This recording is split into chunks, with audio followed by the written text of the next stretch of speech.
Mbak, apakah sperma suami ada manfaatnya? Ada, banyak. Sperma suami ada banyak banget manfaatnya. Ayo kita bahas manfaat sperma suami untuk istri. Yang pertama, untuk membuat kecantikan wajah istri. Yang kedua, bisa memutihkan kulit wajah istri jika ditelan. Tapi jika yang memiliki alergi protein jangan coba-coba ya. Yang ketiga, melancarkan pencernaan untuk istri. Yang keempat, dapat mencegah bisul atau jerawat. Yang kelima, dapat menjadikan istri semakin awet muda. Mungkin banyak istri yang merasa jijik atau mungkin menganggapnya masih tabu. Tapi apa salahnya dicoba? Yang penting suami sendiri loh ya. Tapi harus diingat paling penting tetap menjaga kebersihan. Dan ingat, yang memiliki alergi protein jangan berani coba-coba. Semoga bermanfaat. Rasulullah perintahkan pria menceraikan istri yang seperti ini. Yang pertama, istri yang berselingkuh. Yang kedua, istri yang tidak punya malu kepada Allah. Yang ketiga, istri yang tidak taat kepada suami. Yang keempat, istri yang berdandan untuk dilihat yang bukan mahramnya. Yang kelima, istri yang keluar rumah tanpa seizin suaminya. Yang keenam, istri yang tidak mampu menjaga harta dan rahasia suaminya. Yang ketujuh, istri yang pembohong. Ceraikan istri yang seperti ini. Mbak, ciri-ciri apem yang sering dipakai bergantian sana-sini. Oke, ayo kita bahas ciri-ciri apem yang sering dipakai bergantian sana-sini. Hati-hati. Yang pertama, apem mengeluarkan bau yang tidak sedap, seperti ikan lele. Bukan seperti ciri khas bau apem yang biasanya. Yang kedua, bentuknya berjengger dan doer. Yang ketiga, warna apemnya berwarna hitam pekat dan tebal. Yang keempat, rumput apemnya mudah rontok. Yang kelima, ketika burung perkutut masuk, yang dirasakan sangat longgar dan becek. Yang keenam, banyak jamur di sekitar mulut apemnya. Yang ketujuh, ada benjolan di sekitar area apem, seperti kutil. Yang kedelapan, seperti ada ketombe di kepala apemnya, dan susah untuk dihilangkan. Dan yang terakhir, sering mengeluh buang air kecil. Kalau semua ciri-ciri tersebut ada pada apem perempuan, itu berarti kamu bukanlah yang pertama dan satu-satunya. Kalau perempuanmu, kalau namanya diakhiri dengan huruf I atau huruf A, biasanya orangnya rajin, pandai masak, penyayang, dan setia. Cuma kalau dia lagi marah, kayak singa betina. Betul apa betul? Mbak, suami pakai air ludah digosok di apem saya karena apem saya susah sekali basah. Kira-kira boleh nggak Mbak? Baik, ayo kita bahas. Please jangan pernah gunakan air liur untuk pelumas. Karena ini sangat bahaya ya teman-teman. Ternyata masih banyak banget pasangan suami istri yang menggunakan air liurnya sebagai pelumas saat melakukan hubungan badan. Apakah ini boleh atau tidak? Tentu saja tidak boleh ya. Dan itu tidak disarankan. Hal ini sangat keliru ya teman-teman. Kenapa keliru? Karena air liur cenderung berair dan tidak licin. Dia tidak mengandung pelumas. Pelumas itu beda dengan air liur. Air liur ini sifatnya berair, tidak licin, dan juga cepat kering. Nah ini ternyata masih banyak laki-laki yang tidak mau melakukan pemanasan. Maunya apem istrinya langsung dibasahin aja gitu. Itu pun pakai air liur. Itu nggak boleh. Karena kalau misalnya laki-laki tidak melakukan pemanasan, nanti wanita akan susah mengeluarkan pelumas alami dari apemnya.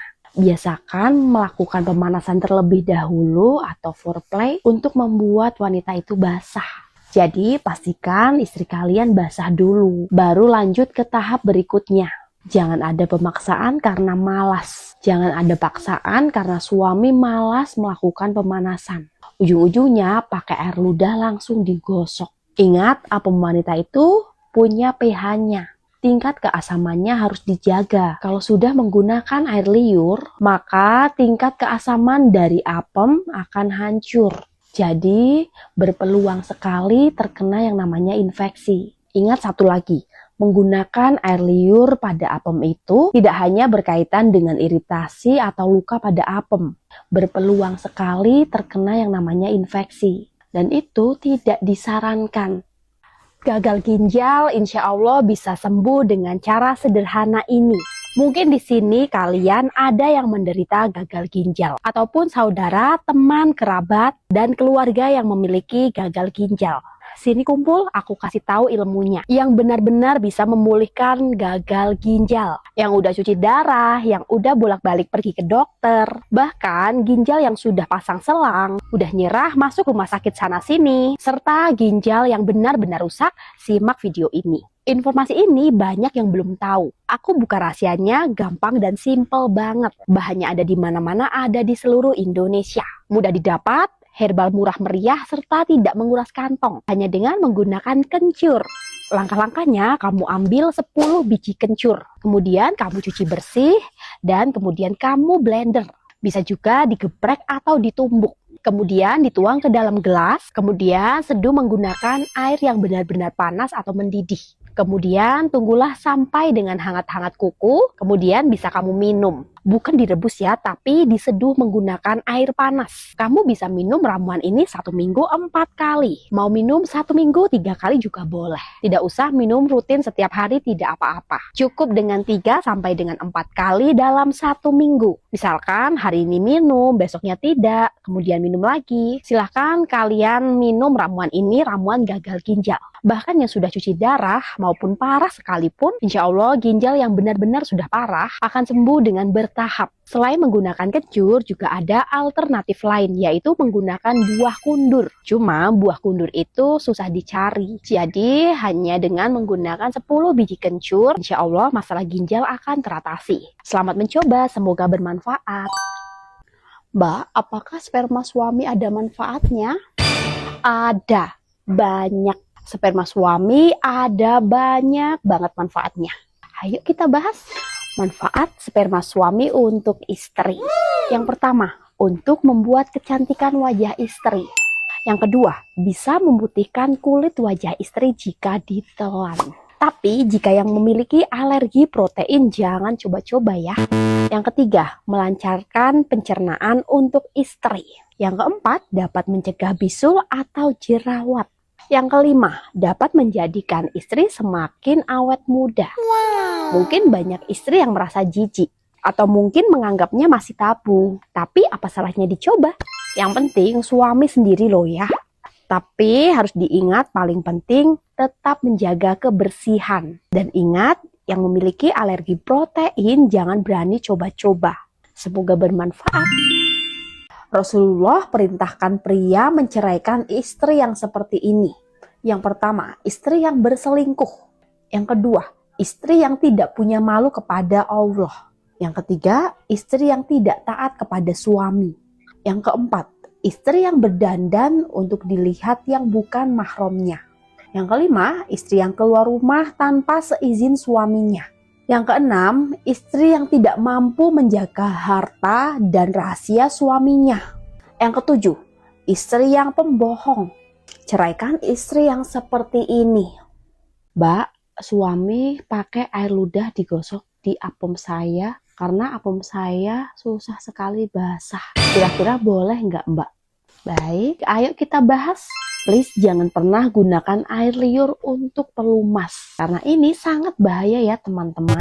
Ternyata masih banyak banget pasangan suami istri yang menggunakan air liurnya sebagai pelumas saat melakukan hubungan badan. Apakah ini boleh atau tidak? Tentu saja tidak boleh ya. Dan itu tidak disarankan. Hal ini sangat keliru ya teman-teman. Kenapa keliru? Karena air liur cenderung berair dan tidak licin. Dia tidak mengandung pelumas. Pelumas itu beda dengan air liur. Air liur ini sifatnya berair, tidak licin, dan juga cepat kering. Nah ini ternyata masih banyak laki-laki yang tidak mau melakukan pemanasan. Maunya apem istrinya langsung dibasahin aja gitu.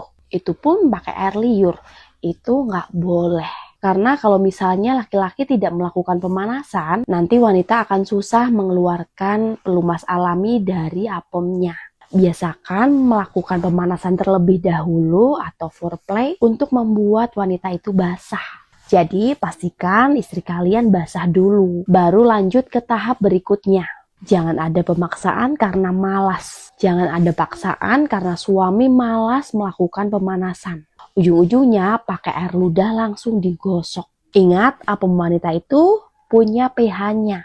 Tingkat keasamannya harus dijaga. Kalau sudah menggunakan air liur, maka tingkat keasaman dari apem akan hancur. Jadi, berpeluang sekali terkena yang namanya infeksi. Ingat satu lagi, menggunakan air liur pada apem itu tidak hanya berkaitan dengan iritasi atau luka pada apem.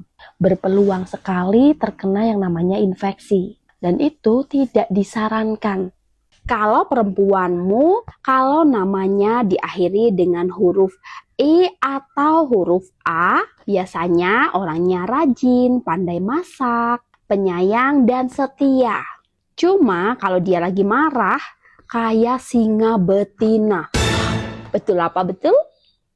Mbak, ciri-ciri apem yang sering dipakai bergantian sana-sini. Oke, ayo kita bahas ciri-ciri apem yang sering dipakai bergantian sana-sini. Hati-hati. Yang pertama, apem mengeluarkan bau yang tidak sedap, seperti ikan lele. Bukan seperti ciri khas bau apem yang biasanya. Yang kedua, bentuknya berjengger dan doer. Yang ketiga, warna apemnya berwarna hitam pekat dan tebal. Yang keempat, rumput apemnya mudah rontok. Yang kelima, ketika burung perkutut masuk, yang dirasakan sangat longgar dan becek. Yang keenam, banyak jamur di sekitar mulut apemnya. Yang ketujuh, ada benjolan di sekitar area apem, seperti kutil. Yang kedelapan, seperti ada ketombe di kepala apemnya dan susah untuk dihilangkan.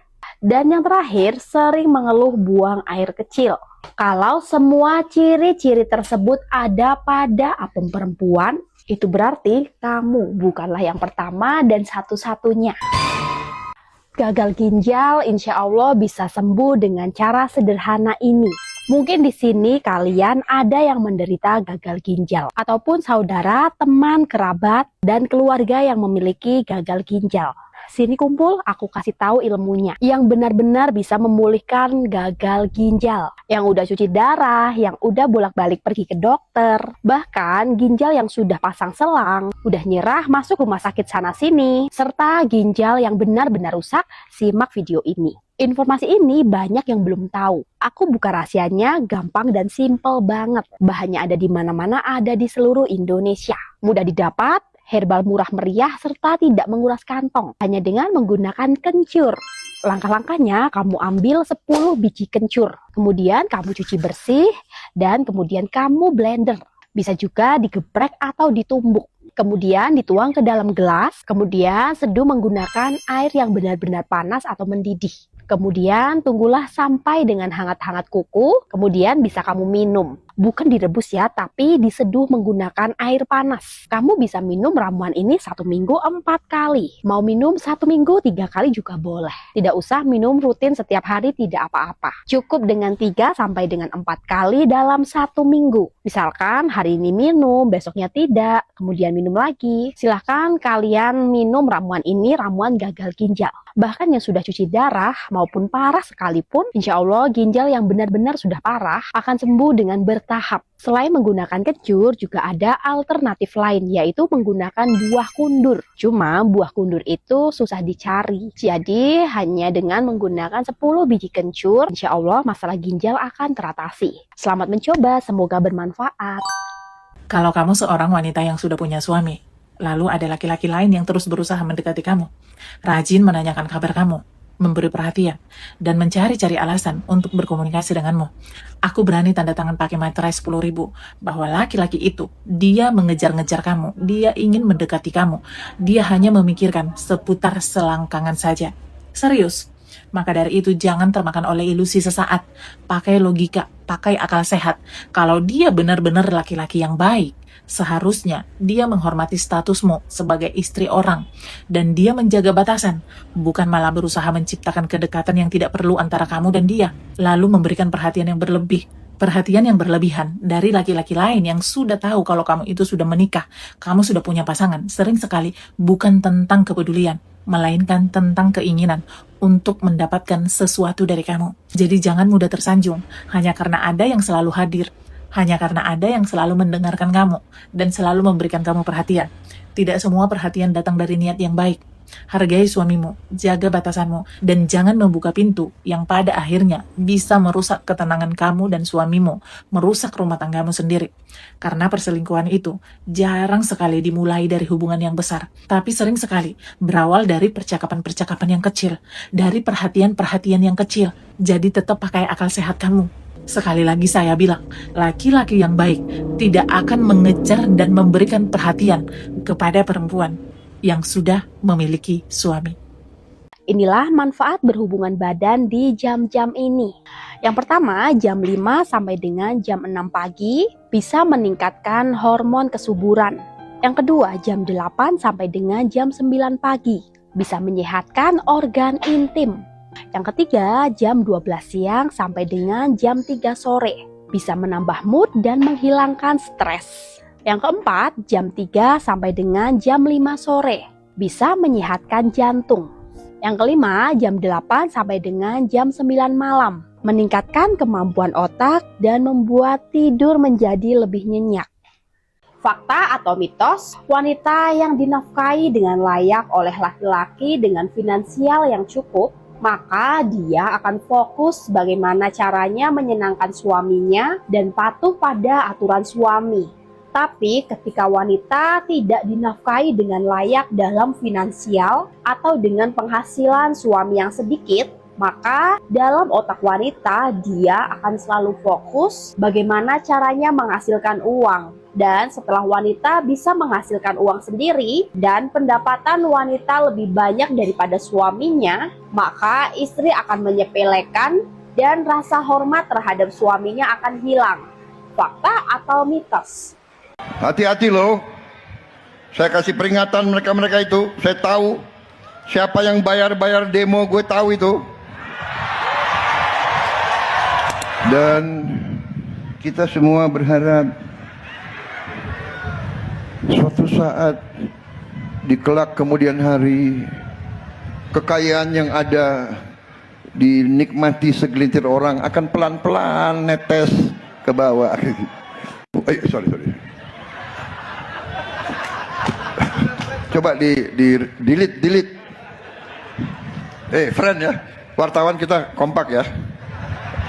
Coba yang gitu-gitu nanti gue dihajar lagi itu. Emang gue pikirin. Sudah hari gini kita bicara apa adanya deh. Kalian lebih senang tahu hati saya, benar nggak? Daripada ngomong-ngomong sopan-sopan tetap maling, sopan-sopan korupsi, sok kaya, sok banyak duit, padahal duitnya nyolong dari rakyat. Saya sudah lama jadi orang Indonesia, gue kenal itu semua itu, saudara-saudara. Mereka nggak suka sama Prabowo karena Prabowo ngerti. Saudara-saudara sekalian, hati-hati loh. Saya kasih peringatan mereka-mereka itu. Saya tahu siapa yang bayar demo, gue tahu itu. Tapi nggak apa, dia bayar demo. Ditanya anak-anak demo nggak ngerti. Mau demo apa ya? Kami dibayar 200.000. Tapi ada, saya nggak mengerti.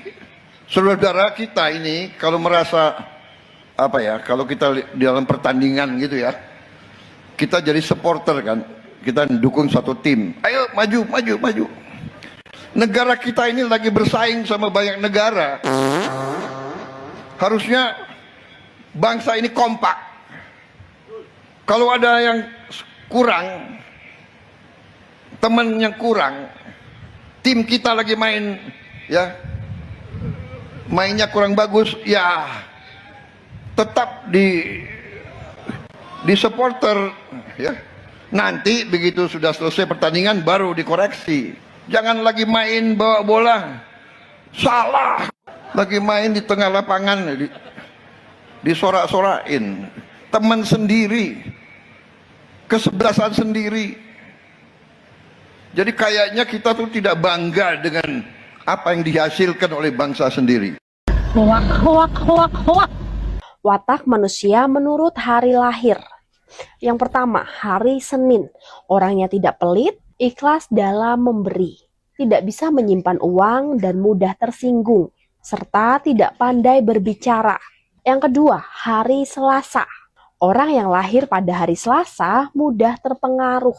Tidak punya pendirian, gampang marah, dan egois. Yang ketiga, hari Rabu. Orangnya pendiam, tapi sekali berbicara berbahaya. Tidak suka ikut campur urusan orang lain. Baik hatinya, suka menolong, dan banyak rezeki. Yang keempat, hari Kamis. Orang yang lahir pada hari Kamis, wataknya tidak punya pendirian, suka dipuji, dan mudah emosi. Mudah terbujuk oleh rayuan halus. Dan orangnya tidak sabaran. Yang kelima, hari Jumat. Orang yang lahir pada hari Jumat disukai banyak orang. Mentalnya kuat, suka menolong, suka memberi nasihat, dan suka mempelajari ilmu. Yang keenam, hari Sabtu. Orang yang lahir pada hari Sabtu, orangnya giat bekerja, ditakuti banyak orang, dan pandai menempatkan diri dan bertanggung jawab. Dan yang terakhir, hari Minggu. Orang yang lahir pada hari Minggu, orangnya pandai bergaul, disukai banyak orang, dan berjiwa besar, serta suka merendahkan diri. Orangnya pandai berbicara, tapi sangat malas. Kalian lahir pada hari apa? Para istri wajib tahu jangan pernah biarkan suamimu ganti oli sendirian. Apalagi sampai ngocok. Karena akibatnya bisa fatal banget. Memang terkadang jadi istri itu ada malasnya ngelayanin suami. Dan itu wajar banget. Tapi kamu sebagai istri juga harus tahu. Jika laki-laki 1 minggu saja tidak ganti oli atau mengeluarkan sperma, otaknya bisa stres, pikirannya nggak karuan, perasaannya nggak karuan, susah untuk konsentrasi, dan gampang emosian. Yang dia pikirkan hanya ingin ganti oli terus. Kalau dalam waktu yang lama dia tidak minta ganti oli sama kamu, ada kemungkinan dia akan ganti oli sendirian atau ganti oli di tempat lain. Sementara istri itu seperti bengkel resmi yang seharusnya menjadi tempat suami servis berkala. Semoga para istri di sini bisa menjadi bengkel yang baik buat para suami. Lewat tengah malam, bacalah 2 asma Allah ini sebanyak 21 kali. Musuhmu akan hancur lebur oleh Allah. Bacalah 2 asma Allah ini, Ya Qahar dan Ya Hafiz. Bacalah sebanyak 21 kali dengan jari jemari. Maka musuhmu akan hancur lebur.